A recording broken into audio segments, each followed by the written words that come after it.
What happens when you go broke? I declare bankruptcy!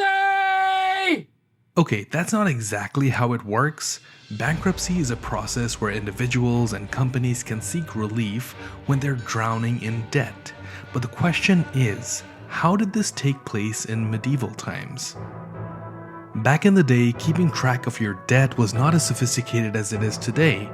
It was a very manual process, and oftentimes the way in which disputes were settled was quite brutal. Things have come a long way since then. The banks and the legal systems get deeply involved whenever a bankruptcy case comes up.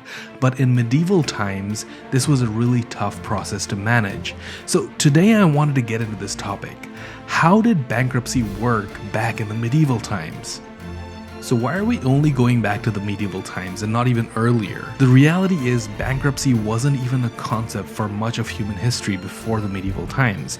In those days, if you owed someone money and they couldn't repay you, you'd most likely be enslaved, and that's only if you're lucky.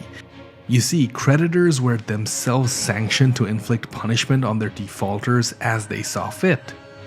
And this could stem from relatively light penalties such as public shaming to more severe ones like outright torture or even killing the debtor or enslaving the rest of his family. And if you owed debt to multiple creditors, even your dead body wasn't spared dignity, it would be cut into pieces. The change in general mindset from debt execution against the person to debt execution against his property began to take place around the late Roman Empire.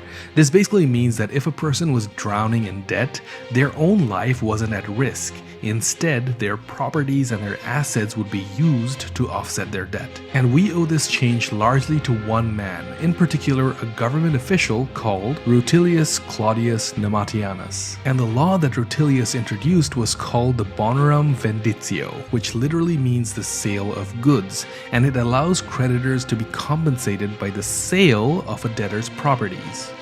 Now, this system would survive the fall of Rome, and in fact it would lay the foundation of all bankruptcy practices that exist for the rest of history till today. Come to think of it, this may have actually partially influenced the rise of modern banks centuries later in Italy and in the rest of Europe. Now, things start to get really interesting because banks had a very unique role to play during medieval time bankruptcy cases. By the way, do me a solid and please like this video if you're enjoying it and subscribe to my channel, it really helps me out. Alright, speaking of banks, if someone owed a debt to a bank and declared themselves bankrupt, the question is, how would the bank keep track of their claim? And how would they determine whether the claim was fraudulent or genuine? I mean, back in the day, it really wasn't easy to track how much a person owned in terms of assets. So the banks found it extremely difficult to understand whether a debtor could actually repay their debts using their assets or whether they were just lying about their situations. But the thing is, they didn't have to worry as much because unlike modern times, society operated a bit differently back then. The financial system wasn't so opaque and discreet and globalized. Banks operated in communities, and communities were tight-knit. So within a village or a neighborhood, everybody knew everybody. So people within the community generally understood how much they owned and what kind of assets they had. So if there ever was a dispute about how much money was owed or if the debtor was hiding any of the assets, the bank could simply use public opinion to gauge whether a debtor was being honest or not. I mean, it's not a totally perfect system, but I get where they were coming from. But at the same time, having witnesses of this kind in a public manner was also very helpful to the banks because it prevented debtors from selling off their assets or gifting their belongings to avoid paying off their debts. Some folks would try to sell off their properties prior to declaring bankruptcy, and by having witnesses in small communities, these actions could always be reversed or challenged by the creditor. So as time progressed, the Italians actually made a number of changes to the Roman bankruptcy laws, and this actually helped shape some of the modern forms of bankruptcy processes. And one of the most important innovations around that time was backdating a bankruptcy a set period of time after it has been filed. What this meant was that any transaction made by the debtor within that period before the bankruptcy filing could be reversed or even declared invalid. This just ensured a fairer way to keep track and to ensure debtors weren't always getting off the hook by selling off their properties right before filing bankruptcy. So as time progressed and the banking systems advanced in Europe, so did the methods of tracking bankruptcies. creditors could actually keep track of the debt repayment and the debtor's assets through their ledgers, which would always be referenced at the time of the bankruptcy.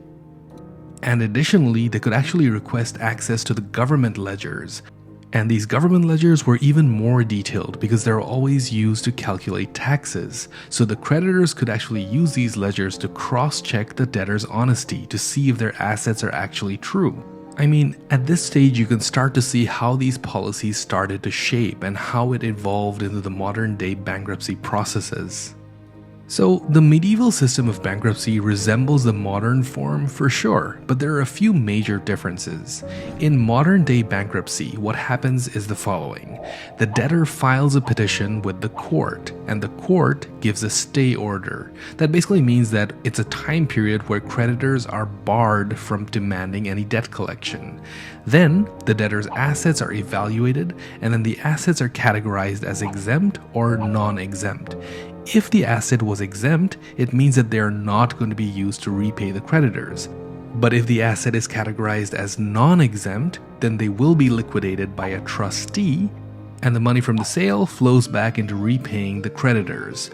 And after all this happens, the debtor is then discharged and their debts are forgiven and they're given a fresh start. So it's a very tightly controlled process and it flows in a very interesting way. But in the medieval times, the bankruptcy filings were more direct and automatic. There were not so many steps. So what happened then is that in most cases, if you missed a payment, the authorities would assume that you've declared bankruptcy and none of your assets were considered non-exempt, which means that the bankruptcy would hit the debtor a lot harder than it would hit them today. Moreover, it was not the government, but the creditors themselves who appointed the trustees to oversee the sale of the debtor's assets and the debtor's debt repayment. So in those times, creditors would actually have a lot more control, and the debtors would be in a much more worse situation than they would be if this happened today. The biggest difference, however, between medieval times and today is what would happen if the creditor could not collect the amount of money that was owed to them. In those situations, unfortunately, the debtor would actually be tortured to find out whether they were hiding any assets or any other wealth that could be used to pay back the creditor. I mean, it was really, truly brutal times. But contrast that today, the burden of proof mostly lies with the accuser or the creditor. And if the courts determine that the debtor is actually honest in their declaration of their assets, then any remaining debts after the sale of their assets are simply written off. So, imagine you're in the medieval times and you're struggling with debt. What other options would be available to you other than declaring bankruptcy? So, if you're a commoner, you could enter into an agreement of bonded labor until your debt was paid off.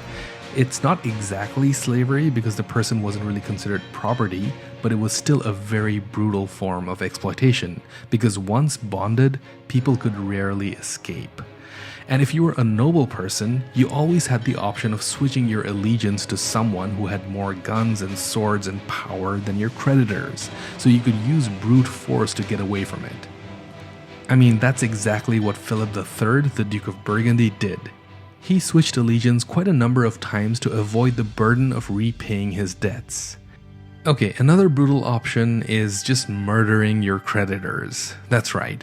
This is exactly what the French king Philip IV did to the Knight Templars. What happened is he borrowed vast amounts of money to fund his lavish court and various military campaigns. However, when it came to repayment of that immense debt, he simply accused his creditors of being heretics. He tortured them, got false confessions out of them, and then he burned them alive. I mean, sure, that's another way to go, I guess. Look, medieval history is truly fascinating, and learning about how financial practices happened back then is truly eye-opening. Once you dig deep into the history of these financial stories, you can slowly start to appreciate how these modern financial practices came to be, what their roots are, and how they evolved. So if you like this video, consider watching this one that I made where I dig into how accounting worked in medieval wars back in the day. So check it out, thank you so much for watching, and I'll see you soon.